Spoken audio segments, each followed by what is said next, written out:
So hello everybody, welcome back to Hearts of Iron 4 Kaiserreich. We're playing with the German Empire in the new rework. The viewers voted last time that we are going to be supporting the SPD in the election here with 69% of the votes. Nice. So we'll see. Okay, so what do you have? Consolidate the Saxon stronghold, Socialist Popular Front in the rural industry districts, stand joint candidates, or one additional seat. So we need 223 for a majority then. Zentrum will earn 4 additional seats in the election. Wouldn't you just want to always just choose the seats that would give you the most? Doesn't that just make the most sense? I mean, I guess we'll go with you. We're allowed to take a total of 3 of the unlock campaign decisions. We'll go 1. We'll go with the Liberals get 1 extra seat. And then I guess we'll go with Zentrum, the Guelphs, and the minority bloc. I'll get some seats as well. Yeah, we'll go with them. We'll go with them. You just experience a real-time commercial break. Boris Sanikov's been assassinated. Okay, well, how ironic. So who is Master of the World? Well, we can't go socialist as Germany. I think the only way you can go socialist as Germany is if you actually, like, outright die.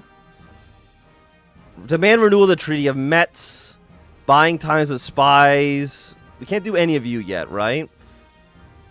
This Middle Europa system is active. Regime of the Red General. Has the Enabling Act has been passed. The Syndicalist Blow. Oh, I didn't. Oh, there's also this oh my god, there's how many focuses are in here? Oh my, holy hell. Okay. Well, let's just worry about what's up here first. Expand colonial brigades. The Pritzwall plan. Let's demand the renewal of the Treaty of Metz. That seems like maybe it'll get France to be, you know, a little bit less assholey. I don't know. We'll find out. Dmitry Romanov appointed the interim president. Okay. So Russia might be going for the monarchy route. Do we have any spy? Okay, we only have German spies. We'll send you to Little Old Paris. 10 years after the intervention. For the past month, the Berlin Stock Exchange has been in a volatile plateau, and some voices, such as Walter von Rethenau, have already predicted an impending stock market crash, though others are skeptical of such a doomsaying. Still, sense of unease permeates the markets and trading volumes are relatively subdued. Until now, when a 1-2 punch dealt a second severe blow to the stability of the stock market, after forced audits by the Imperial Economic Office, numerous instances of fraud had been revealed among companies operating in Germany's Asia. Deplorable finances of their eastern branches were being hidden by fudging numbers, and the same fudging was used to avoid taxes. Just in time for Okay, one second here. I apologize. Just in time for a retired official from Germany's Asia, Franz Bergenhaus, published a piece in the Berliner Tageblatt titled "The 10 Years After the Intervention," referring to the German intervention in China with the expeditionary forces at the top of the Kuomintang's northern expedition. It is an alarmist piece, describing the failure of German foreign policy in East Asia, and stating that the instability in the League of Eight Provinces is a fuse which will set off an explosion of socialist and anti-concessionist revolts in China, threatening all German investments in China. For market instability is already wobbling, this is not good news to wake up to. Investors began pulling out of the affected companies in droves, causing a dip in overall stock prices. A flurry in trading on German government bonds occurred, as exposed investors needing liquidity sold them to other less exposed institutions seeking stabler investments. If this continues, it could lead to its greatest stock market crash in German history. You know what I do like is, if I remember correctly, like before this patch, I don't believe they ever explained why the German stock market collapsed. It just kind of blew up.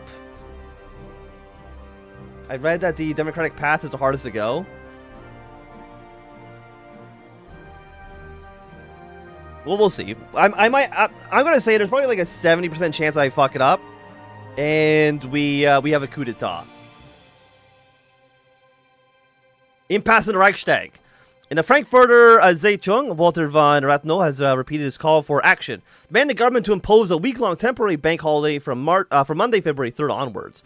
which would take the heat off the overheated market and allow tension in the air to cease. News of the proposal reached the president of the Reichsbank, Haljar Schlatt, who forwarded the proposal to Chancellor Herbert von Dirksen. Two politicians thus spent the weekend trying to organize an emergency response to the impending economic collapse. A meeting of the leaders in the Reichstag parties on Saturday was fruitless, however. Though the parliamentary leaders all agreed that the situation is very tense, they disagreed on the specifics. And ultimately, the two largest opposition leaders, Hermann Müller of the SPD and Ulrich von Hassen of the DVLP, were anticipating an economic downfall, as the blame for it would fall not upon them, but upon the LVP, Zentrum, and the Chancellor. In the end, stating that getting a few plutocrats bankrupt might just leave Germany better off. Müller accused the March coalition of creating the conditions for the crash in the first place and ended the meeting. Desperate and disheartened by the political impasse, Schnatsch chose to act independently. On Sunday, the Reichsbank published a note declaring that to assess the credit in the Reichsbank will henceforth be based on the primary coverage ratio and temporarily suspend the Reichsmark's convertibility to gold. His goal is to bring long-term stability to the market by minimizing damages done to the banks in the stock market crash. But on the last day for Monday, it has sown its own terror in the market and neutered the role of the Reichsbank as a lender of last resort. Okay, gridlock in France, Black Monday. World tension goes up by... Okay, so what do we have? Anglo... We don't care about this. Replace Christmas spike with Black Monday. 80% consumer goods. SPD and DVLP gain seats. Factory output minus 15%. Stability minus 40. That 80% consumer goods factory does seem really bad. Mein Gott. Do I even have a single factory anymore? Black Monday 50. Okay, but that's actually not that. That's not as bad. Yeah, I mean, it's okay. 52%, that's only half the economy. Okay. Amid the chaos of the recent market crash, the death of former Chancellor Wilhelm Stolf had been barely taken notice of by most of the German people. Stolf has succumbed to a bad case of pneumonia this morning at age 73 and leaves behind an enormous political legacy. Barely anyone else had such a lasting influence on domestic, foreign, and especially colonial affairs in a time period between 1911 and 1923. It was Stolf that continued the Bernhard Bernhard started in the newly created colonial office in the mid-1900s and transformed the German colonial empire into the most modern on earth. It was Stolf who fought against annexationist hardliners during the war and advocated for a fair but honorable peace treaty of compromise. It was Stolf who led the first parliamentary democratically elected government after the end of the war, and it was Stolf who tried to put an end to the decades of Anglo-German hostilities with his famous Rosan Mission in 1921, albeit sadly without success. Even after his resignation in 1922, Stolf remained active in democratic liberal circles and shaped a whole generation of reformist-minded colonial officials, many of whom still had far-reaching influence in the colonies, like Hermann Sabath in East Asia. Despite all, his fairly progressive views made him a powerful enemy in the conservative-minded imperial political elite, especially the reactionary colonial society. But on this sad day, even his old adversaries preferred to remain silent and pay tribute to the most influential statesman in recent German history. So... yeah, so there's a lot of reading. Hold a summit for peace. That sounds like a thing that nerds would do. Yeah, but there's gonna be a lot of reading in this campaign. Well, it's similar to when we played the left KMT. There's a lot of reading, but I think that's fun. The Federalist Bloc. Finding themselves under increasing greater competition, Zentrum branches in competitive regions such as Silesia, Westphalia, and Hanover have been struggling to maintain their ground against popular social democratic and right-wing candidates. To alleviate disparity, Zentrum candidates and party branches have begun independently making deals with local parties to unite behind the common candidate in competitive districts and thus increase their chance of victory. In Hanover, Zentrum has renewed its historic cooperation with the German Hanoverian Party, commonly known as the WWII Party, a regionalist political party created after the annexation of the Kingdom of Hanover. It generally sat with Zentrum in the pre-war Reichstag. However, the post-war years have seen it experience a sharp decline. The Guelph conservative federalists have struggled in the post-war environment, and losing their last lease of life might just prove to be the end of the party. On the other side of the empire, Zentrum members in Posen have begun expanding their collaborations with Poland autonomous, particularly those closer to the CHZJN in Poland proper. Unlike, however, in Hanover, The Polish ethnic contingency has not lost its potential, although it still needs to compete with the anti-Polish electoral pacts in mixed constituencies. For them, much like the Wolfin, Zentrum is a natural ally, as they're both ideological conservative and concerned with maintaining the federal model of the state. So we want to... Well, so we can split the votes up a little bit more. The Guelph will lose some. Support these packs. We do not need them a whole... You know what? We don't need them. Get them out of here. And the collapse of the Donat Bank. Without any response from Berlin, the economic crisis is getting worse. Can I respond to this? This has 3 days left. Hold something for peace. This is for Poland. I don't think I can actually do anything about it right now. Okay.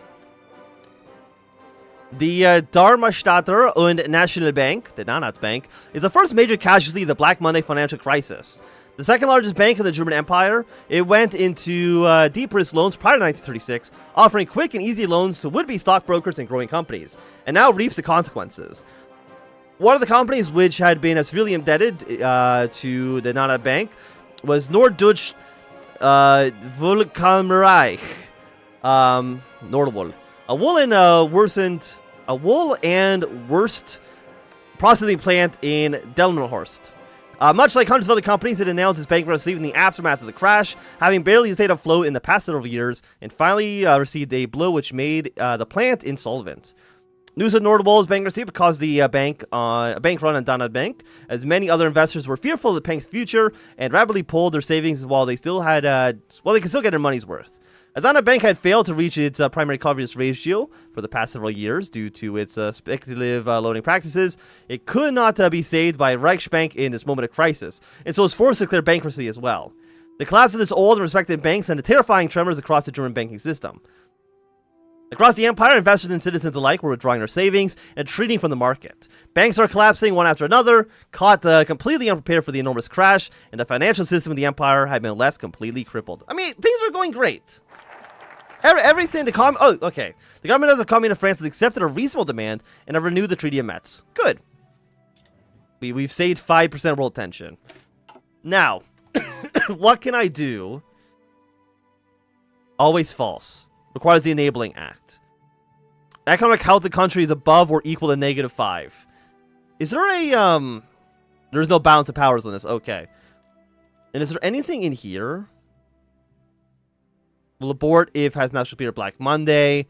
Modify Black Monday. I mean, look, it's going to be bad, right? Things will get worse before they get better. Also, I like how there's just a conversation in German going on in my chat. Ostwahl, always false. I don't have anything in here to deal with Black Monday, right? I don't believe so. So we're just going to keep pretending that we are the master of the world. The Ostwald, buying time with spies, fortify the borders with France. Expand colonial budgets. Definitely seems like the right time to do this. Which grants consumer goods 40%. You know what? Let's just bankrupt the entire goddamn country. You know what, America? Do you want to like be friends? Maybe. Maybe I'll reach out to Washington. Maybe we can have some sort of cooperation there. And maybe I was gonna say they're gonna be alone. They're not gonna be alone. They're also fucking bankrupt. Nobody's got money for fucking jack shit. Oh my god, there's so many events. Having earned the attention of the public with his accurate prediction of the Black Monday stock market crash, Walter von Rathenau has not stopped there. Instead, in the aftermath of the Black Week and the onset of the greatest economic crisis Germany has faced since the Weltkrieg, he has published an 11-page document for a full-scale reform of the economic system. This document has been proliferated across parties and major newspapers. Those well-read could tell that the document was a summary of a somewhat moderate implementation of Rathenau's ideas from his 1919 work, The New Economy. A mirror of economic reforms he pursued during the Sof and Isberger governments as Secretary of the Economy. A firm believer in his economic program, Rathenau believes that Black Monday is the perfect opportunity to pursue a full economic reform. The powers of the government in economic management must be greatly expanded, and wartime offices for the control of economic affairs and the distribution of resources must be restored. as permanent institutions. Radno sees the economic planning as capable with the free market. State intervention will be able to harmonize the market, prevent waste of resources, and most importantly, combat the alienation of millions of factory workers employed in dull, mundane jobs across Germany.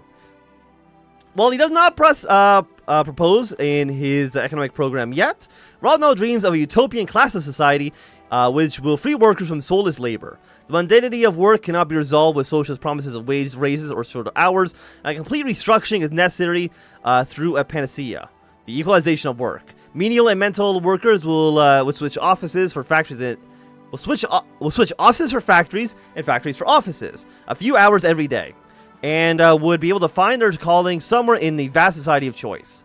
Classes would dissolve, all work would be open according to talent, and mundanity of work would cease. Okay, so the liberals and the Social Democrats get a little bit more support. We're still at we're losing 1 political power per day. We're losing base value 1.5, student economy 1.5, party popularity 0.21. March leads to April negative 75%. Even if we didn't take a focus, we would be at 0 per day. Very cool.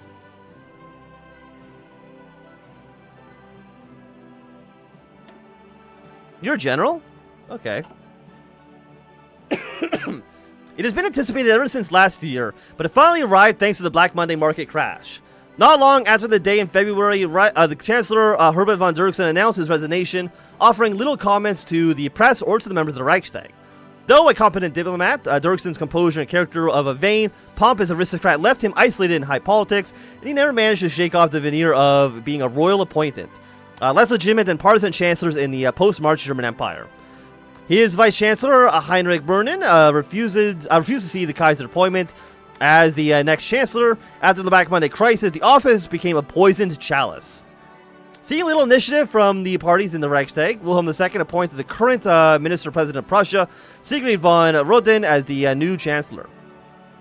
An elder civil servant with years of experience in the federal and Prussian governments alike, he is currently heads of a nonpartisan government of the center and right in Prussia. Staffed with right-wing politicians and nonpartisan professionals, though his government is not planning to survive the April election, it has a lot on his plate regardless. Roden's preference is to assemble a nonpartisan emergency council, staffed with mainly by civil servants he relied upon in Prussia, and proclamate emergency economic controls. This Prussian lockdown of the federal government is bound to go poorly with the states. However, an alternative approach would be to keep Böhnen as the vice-chancellor and work with the Reichstag. Brodrock could forge a grand coalition after the dramatic 1924 elections, so perhaps Roden can replicate the same fate. Let's try to restore the Grand Council. That seems like it could work, right? Yeah, I think a Grand Council makes sense. By late February, the Reichsbank and the state institutions finally began making the first actions for stabilizing the free-fall markets. A bank holiday has been established, and emergency bailouts for the keystone banks that survived the initial crash have been set out. Though all the state's actions so far have been kept at a minimum, as the Reichstag remains deadlocked and the election is approaching soon. By now, however, the damage has already been done. With the financial sector crippled and the international economic system trembling, demand for German exports has collapsed, and the companies across Germany are forced to either declare insolvency or drastically cut costs. For almost all industries, this has been relieving workers, many of them, and the number of unemployed who have been cast out of the streets is now in the millions. The Berwitz reforms of 1925 established a system of unemployment insurance for German workers, and so a meager pension allows an unemployed to make ends meet somewhat. But this has taxed the already struggling financials of the German Empire greatly. And in numerous cases, the impact of the crash has been a lot more tragic. Stock market brokers who had lost everything in the past few weeks, struggling artisans who had refined their humble careers for decades and saw their life ambitions crash these days, all have taken a liking to ending their lives. And state police forces have been forced to patrol bridges more and more often. So we're going to lose more stability. We're losing 4 factories. I'm happy to get this. Without any response from Berlin, the economic crisis is getting worse. How do I deal with this shit? What do you mean? No response. I can't press any of these fucking buttons. Berlin refuses to say anything. Because you can't do anything here, can't do anything here. There's no... Look, Berlin doesn't give a shit about you, okay? Okay. China's broken out in the Civil War. Founded in the early 20th century, the DKAEB is a holding company that oversees the railways between the Addis Ababa in Ethiopia and Djibouti. After a series of German-backed expansions, the line is now used to transport ore from the Congo Basin to Djibouti. The economic downturn means that ore is not being brought at the same rate as before, resulting in fewer transfers for the DKAEB. Prop up the company, sell the government shares to Ethiopia. Sell them to Ethiopia. Ethiopia, do you want to buy this stuff? Outbreaks of anti-Semitic violence. The beginning of the economic crisis sparked by Black Monday market crash has given fuel to anti-Semitic agitation and even a handful of outbreaks of violence across Germany. And local legislators and right-wing deputies, especially those belonging to the DVLP, have proposed taxation on Jewish businesses or boycotts on Jewish goods, while Jewish citizens in these cities have had to cope with suspicions and constant libel from right-wing newspapers. The Jewish population of Germany has historically been more integrated than their peers in the former Russian Empire, and have gifted Germany with numerous scientists, politicians, cultural figures, and war veterans. However, suspicion and mistreatment of them remains to this day. The Black Monday market crash was difficult to comprehend for many German citizens, and decades of propaganda espousing an international Jewish financier conspiracy did not make it difficult for the most downtrodden to connect the two events, thus claiming that the German Jews were somehow responsible for the market crash. Aggressive DVLP agitation during the 1936 electoral campaign, which often played upon these anti-Semitic fears, helped escalate them even further.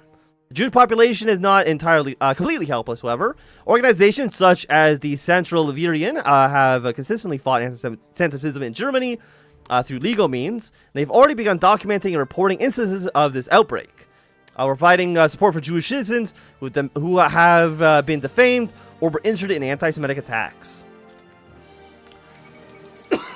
I need to get like more water or something.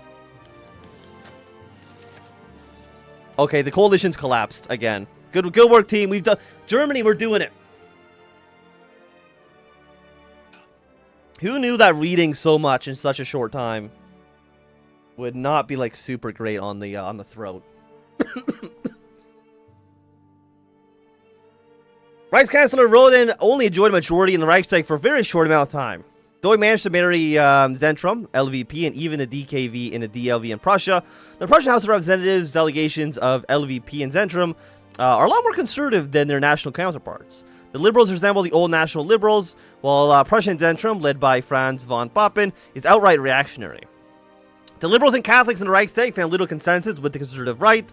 After a few failed interfactional meetings of the financial reform and work creation programs, the LVV finally withdrew from the coalition, denying the Reichschancellor's majority. The DVLP enjoyed the situation in the Reichstag and took advantage of it in their campaign, denouncing divided parliamentship, which paralyzes the German government while millions suffer. Okay, so the Liberals leave the coalition. The DVLP gets 5 seats. Far right and far left candidates go up. You know what? Just 1% stability. We don't need stability here. Not in this country. 1%. It's all we need, baby. It's all we need. Okay. There's been a coup in Ruthenia. I'm not going to worry about that too much. I'm sure that's fine. What do we want to do next? German-American Self-Defense Associations. You require the Civil War to have broken out. You know what? Fuck it, man. We're the worst economic crisis Germany's ever faced. Sure, let's send some troops to China. Sounds like a great thing to do now. Just get that done. Also, America's agreed to our plans. I have no fucking clue what that actually does, because America's going to break apart in a year. That's okay. I got some delicious, not water. I got Pepsi, or Pepsi Zero. Remember they call it Pepsi Max? I think that was a better name. Work creation plans in the ADGB. The economic crisis has sparked discussion within various ideological circles and associations. The traditional consensus among German economists has failed, or at least it was no longer trusted by the average worker and politician. Witnessing millions being thrown into the streets and dozens of banks collapsing overnight, parties, associations, and trade unions look towards the government for potential salvation. That state intervention may help drive up demand and reinnovate the economy during the financial cycle that has contemplated during the interwar period, and these ideas have only gained more traction since Black Monday. The Journal of the General German Trade Union Federation, Die Arbeit, has open discussion on what they have named the active economic policy. After the publication of a political economic program by the trade unionists Fritz Tarnow and Fritz Bide, this plan, titled the Tarnow-Bide Plan, after its creators, posits the creation of a massive public work which could employ up to 1 million people across the empire, as well as tighter banking controls which would allow an extensive inflammatory policy. According to Tarnow and Bide, work creation and fiscal inflation will provide relief for the poor and drive up demand, solving the downfall. Though the AGGB is closely allied with the SPD, the party has actually distanced itself from the plan. Otto Wels and Rudolf Hilferding have both criticized the ADGB for its direct interventionist policies in politics, which should delegate solely to the party, and for Tarnow and Bide's intentions to play doctor at the bedside of capitalism. Undeterred, the trade unionists have been making waves across the press nonetheless, and have earned the surprising endorsement of the Prussian Minister of War, Kurt von Schleiner, who described the work creation as the only way out of today's plights.